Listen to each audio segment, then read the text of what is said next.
Sobat Foodies, ketemu lagi bareng saya Sarita Suteja di Foodcast, Foodies Podcast yang kali ini akan membahas 10 cara menangani komplain konsumen. Keluhan konsumen atau pelanggan adalah salah satu tantangan yang paling sering kita jumpai dalam menjalankan bisnis kuliner.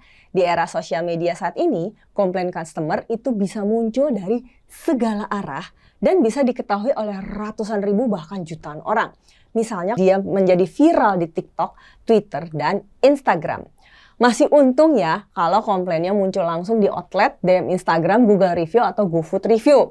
Kalau udah di TikTok, Twitter, dan Instagram, wah lebih menantang lagi untuk dikelola atau di-manage dampaknya.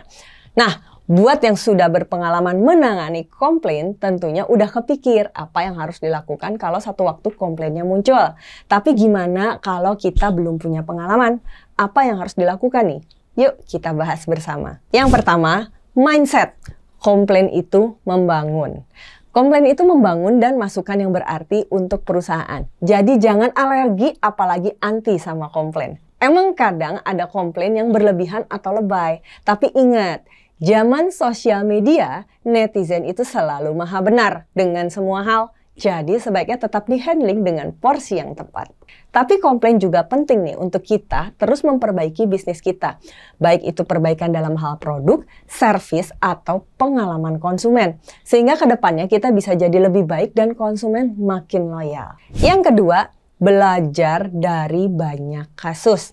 Pelajari berbagai kasus yang pernah ada.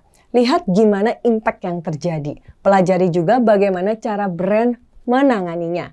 Dicatat semua detailnya untuk bisa jadi pelajaran. Dan siapkan semua SOP yang mungkin mirip dan bisa terjadi di bisnis kita. Yang ketiga, siapkan SOP, Standard Operating Procedure, prosedur operasi standar, standar baku penanganan untuk komplain. Setiap komplain sangat mungkin butuh SOP yang berbeda. Komplain di outlet dengan komplain di sosial media aja contohnya. Pasti akan beda secara SOP. Pastikan setiap SOP itu detail sampai instruksi dan PIC atau person in charge-nya.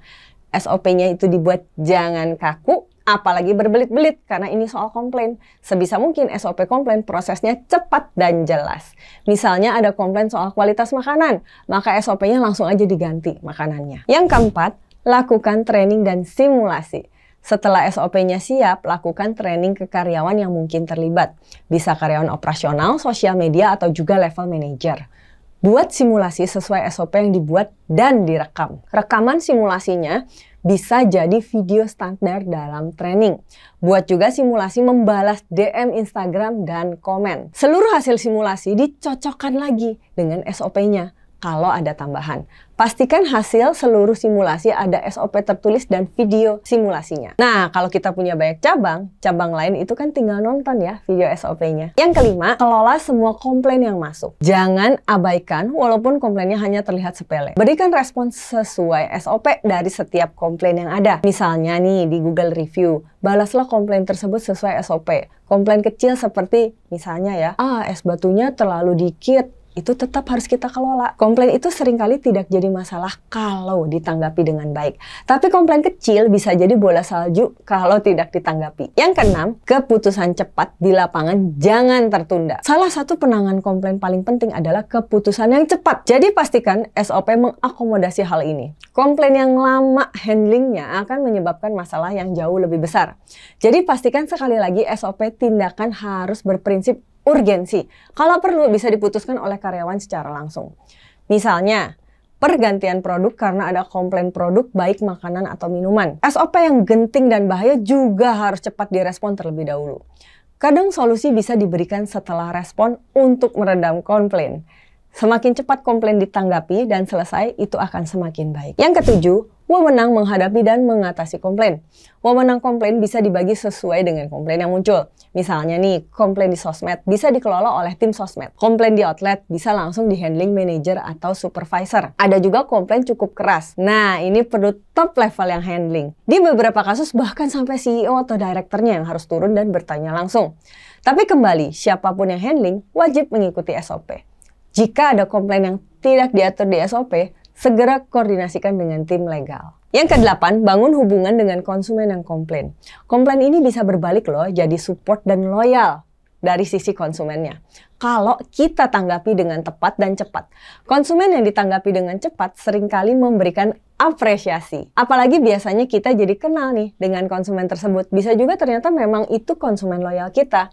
Komplainer menjadi supporter. Nah, ini yang baru keren. Karena itu jangan anggap sepele siapapun yang komplain. Yang ke-9, pendampingan tim legal sejak SOP itu dibuat. Ketika SOP dibuat, pastikan melibatkan tim legal untuk detailnya.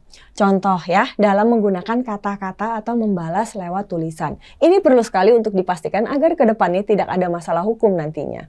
Misalnya, jangan mengucapkan, mohon maaf, kami salah. Tapi ucapkanlah, mohon maaf atas ketidaknyamanannya. Secara legal, impact-nya bisa sangat berbeda.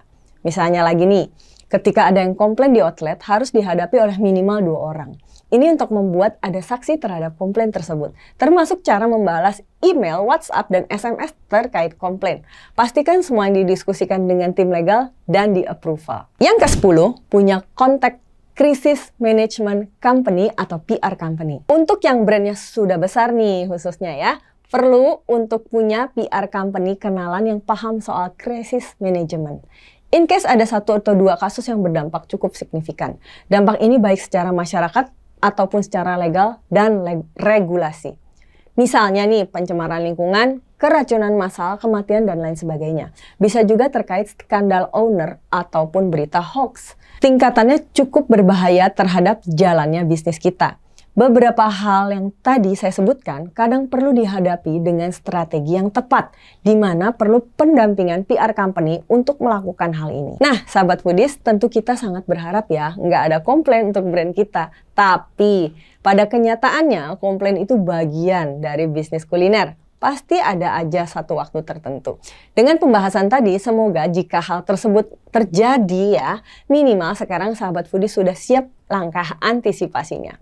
Sahabat foodies, terus tungguin video terbaru kami ya. Silahkan subscribe di YouTube Foodies Channel. Dan jangan lupa untuk like, komen, dan share video ini sebanyak-banyaknya agar makin banyak juga yang bisa mendapatkan manfaatnya. Jangan lupa subscribe di Foodies YouTube channel, di tombol subscribe agar kita bisa mendapatkan update berbagai video terbaru dari Foodies dan juga share ke berbagai grup video-video pembelajaran dari Foodies.